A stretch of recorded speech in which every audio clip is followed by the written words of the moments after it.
Hi everyone, I'm Sandy and welcome to my YouTube channel.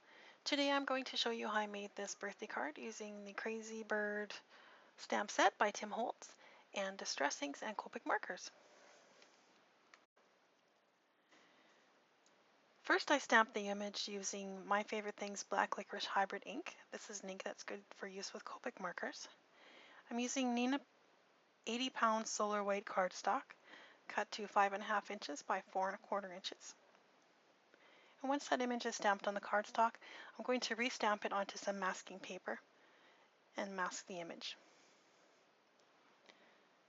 Normally I would cut the image out by hand, but I actually had just gotten the coordinating die set, and so I thought I'd give that a try. This die set actually cuts right to the image and doesn't leave a white outline, so I thought I'd give it a try for the masking paper. The masking paper is quite thin, and so if I was to do this again, I think I probably would put a piece of cardstock underneath the sandwich because it didn't cut all the way through.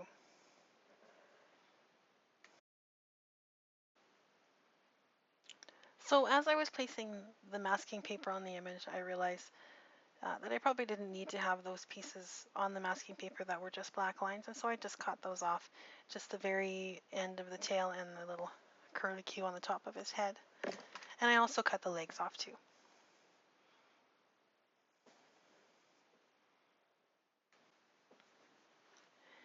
Next, I used 3 different colors of distress ink to ink up the background: Broken China, Antique Linen, and Tattered Rose. I really didn't have a plan when I started making this card, and that'll become quite evident later on. I quite often don't have a plan. To me, part of the fun of card making is just trying new things and seeing where they go. Sometimes I'm happy with it, sometimes I'm not, and at the end of the day, you know, it's a piece of paper and some ink, and I can always start again or try something else.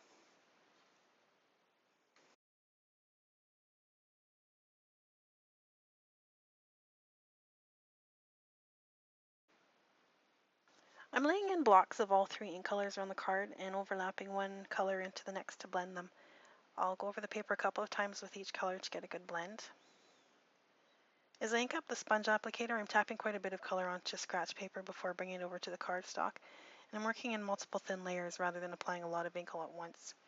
This will give a smoother look and a nicer blend, and there'll be no streaks or harsh lines that are really difficult to blend in. I'm working from the outside edge of the cardstock into the middle, so the higher concentration of ink is on the outer edge, and there won't be a big circle plonked right where the sponge hit the paper first.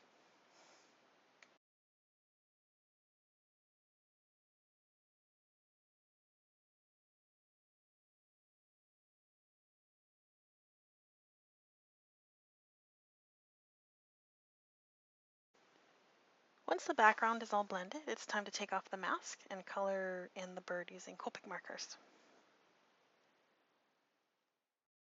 I ended up trying a couple color combinations. The first one ended up looking a bit too green once the 3 colors were all blended. I wanted the bird to be more blue, like the color of the top right corner. So the next little bit is coloring, so I'm just going to stop talking and I'll put on some music.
coloring was done, the bird wasn't really standing out enough from the background for me.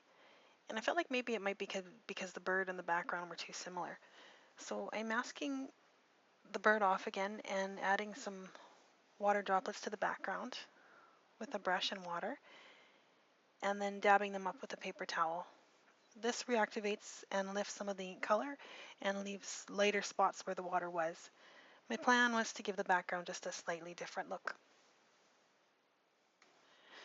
So here's where it's obvious I really didn't have an overall plan. I did like the effect I was getting with the water, but the masking paper was getting really wet and soggy, so I had to quickly peel it off before the bird underneath was ruined. Then I just grabbed the nearest thing at hand, which was a paper towel, and that soaked up a lot of water too. What I should have done is do the water droplets before coloring the bird, but it turned out all right. The paper was pretty wet from all the water, so I dried it using a heat gun, and I also dried and reused the mask. And then I remembered I had a bottle of my favorite things, Mixables mist, that I'd never used before, so I thought I'd try a couple sprays of that. And I loved it so much. It did make the paper and mask wet again, so I peeled the mask off quickly and I dried the cardstock again with the heat gun. Just going over some of the black lines here with a Copic Multiliner to make some of the features pop, like his eyes. And his legs got a little bit lost in the glitter, so going over those too. Also, there was just a sliver of white along his back where the mask didn't quite line up, so I'm filling that in as well.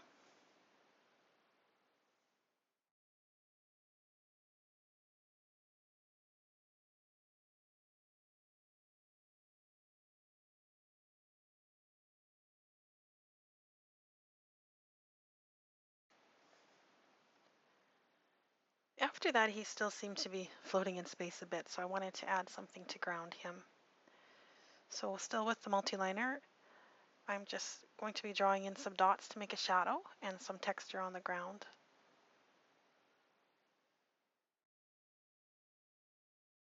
And then I'll do the same thing. I'll add some white dots using an opaque white Signo pen. I'm just sort of starting that on my hand to get the ink warmed up and flowing a bit. The trick with the Signo pen is that you need to have a really, really, really light touch.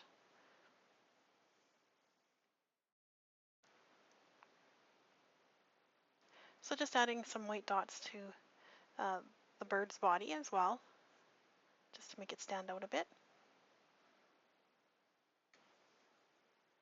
And that's the bird done. Now just trimming it up using the largest of the Simon Says Stamp Stitch rectangle dies.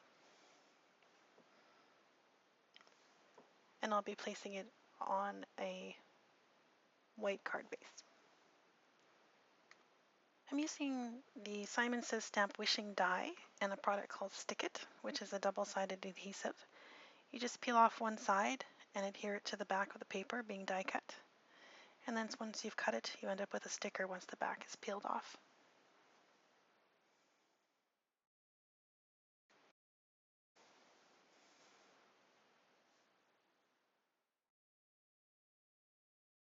After I wrangled those little dots for the eyes, I adhered the colored image to a top folding 5.5 by 4.25 inch card base made from Simon Says Stamp 120 pound cardstock.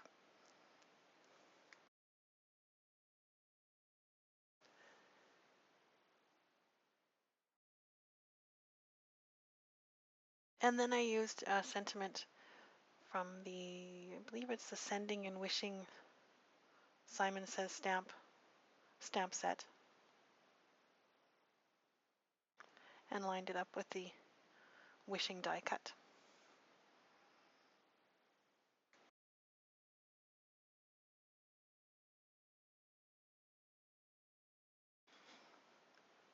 The Stick It adhesive doesn't adhere permanently right away, so you do still have a few minutes to move and reposition things.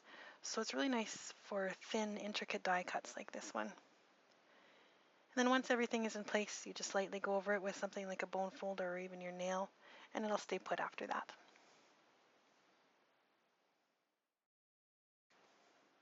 I'm using this stamp press to stamp this sentiment because it's quite small, but it's also thin and long, and so I wanted to make sure it went on straight. I'm using VersaFine Black Onyx ink because it gives a very crisp and very black result. And then I'm also going over the die cut with my bone folder to set it in place, and then place the dots for the eyes.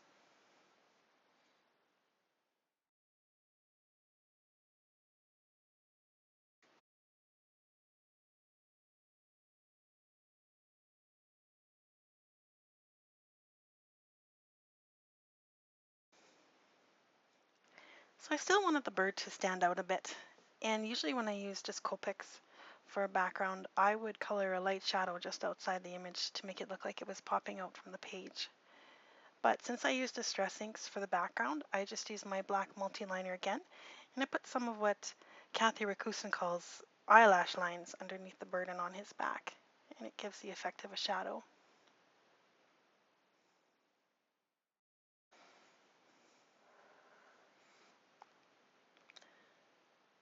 Little glossy accents on his eyes to make them stand out, and that'll be it for this card. I'll list all the products used in the video description. Please feel free to comment, like, or subscribe, or all three. Once again, thanks for stopping by.